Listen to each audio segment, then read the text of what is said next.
Hello, I'm Greg Whitby and I'm here with Greg Tishkevich, who's one of our teachers at St Monica's at North Parramatta. Welcome, Greg. Thanks for having me here today. How long have you been in the teaching profession? This is my 9th year at the moment. If you look back over those 9 years, are you the same teacher now that you were when you started? I think we're a different teacher every day, to be honest. Having 9 years of progression and spending 9 years in the classroom, collaborating with quite a diverse community of other teachers, partaking in quite a lot of professional development, we really learn to empower students.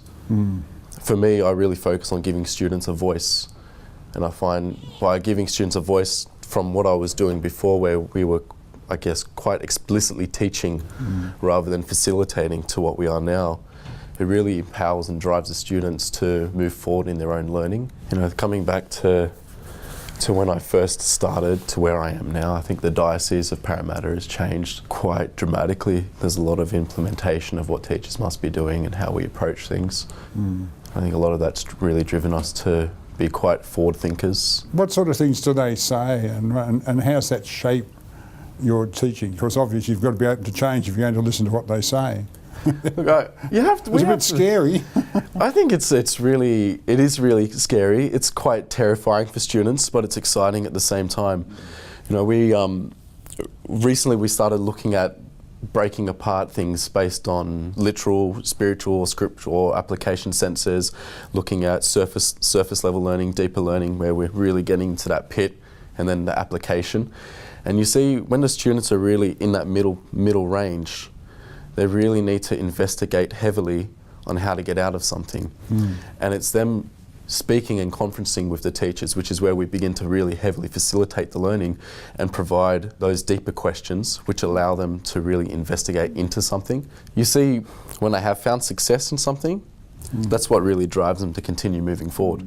And that's what that good questioning does. We further engage the reader, the learner, how to continue moving forward on that success. So you're listening to them talk about their learning. Yes. And trying to support the way they learn rather than focusing just how you teach them. 100%. Every student learns in a different manner.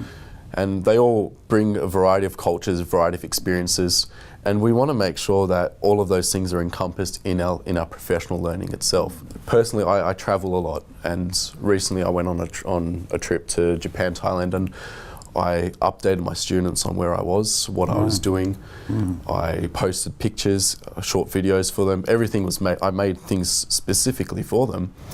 And what that does, it really engages them into the learning, because they see that I'm just as involved in my learning experience as what they are. So you're modelling it for them. Yes, consistently. How do you find the time? It's sort of a different structure when you've got your class there and you're in control of the learning. How do you organise for the time for all this to happen? I think we just make it happen. Like you find time for the things that are important, and the students are important to me, and it's important that they feel successful in the learning. You know, if they're not feeling success, that's when either you're going to have behavioural issues, students don't want to be coming to school, and they're not things that we want to encourage. Is that why you've continually pushed the boundaries with open and flexible, agile learning spaces? 100%. We need to continuously push those boundaries. We want to be able to adapt to what the students are learning, and we have so many changes in social media today, so many things happening on the news. We want to make sure that those things are integral with how we approach and how we teach. So in these spaces you get to see others teaching, and you've got instant access to all your colleagues all day. Yeah. It's a good space for that. Yeah. We have a lot of teachers coming in. I've got a new member working with me at the moment, and whenever we have visitors coming in, they always comment on the noise. But you ever sit down with any individual student or group of students who are discussing, it's always about learning. It's not social chat, it's learning discussion. So you see that there's such heavy engagement in what they're doing. Let's go back to this student voice and really agency, I suppose. We should honour what they have to say. What's the next step for you in your teaching with the student voice? I think at the moment, the key thing that we've been trying to do is give students a voice. We want them to know that what they're trying to do and how they're trying to do it, we need to be appreciative of what they're doing and understand that this is how they go by it. Student voice directs the teachers in terms of what we want, in terms of how we approach the learning, how the content is taught, what content is taught, but also what real life application we include into the teaching itself. One of the things that strikes me in your discussion is that you're doing some very innovative things, but you don't think it's innovative. To be honest, I feel like this is what we should be doing. You know, we have to be active learners ourselves, and if we're not an active learner, the students aren't going to continue to progress. Yeah. You know, we give students a voice so they have full ownership of what they're doing.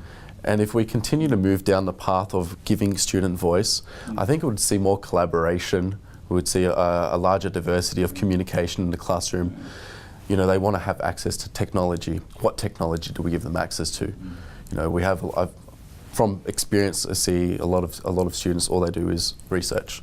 You know, that's not using technology efficiently. Student voice for us would be, how do we empower students to use technology in an efficient way, which can be applied in a real life situation. I suppose you've just answered it, that you've got to be open to what they say and be prepared to listen and honour that.